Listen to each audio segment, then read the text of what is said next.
गोंदिया जिल्ह्यातील पुजारी टोला धरणाच्या पाणी साठ्यात वाढ झाल्याने धरणातून पाण्याचा विसर्ग वाढविण्यात आला आहे। धरणाची 4 वक्रद्वारे प्रत्येकी 0.3 मीटरने उघडून नदी पात्रात 91.8 क्युमेक म्हणजेच 3241 क्युसेक पाणी सोडण्यात येत असून नदीकाठच्या गावांतील नागरिकांना प्रशासनाने सतर्कतेचा इशारा दिला आहे। आज सकाळी 11 वाजल्यापासून धरणातील पाण्याची पातळी वाढल्याने सुरुवातीला उघडलेली 2 गेट वाढवून 4 गेट 0.3 मीटरने उघडण्यात आली।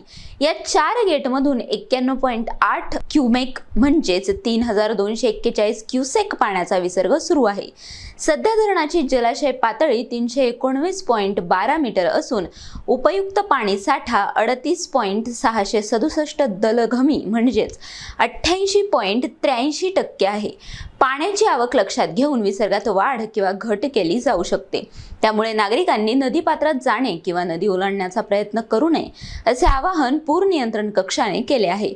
आपत्कालीन परिस्थितीत नागरिकांनी 0718 230196 किंवा 9404991599 या मदत केंद्र क्रमांकावर संपर्क साधावा असेही प्रशासनाने म्हटले आहे।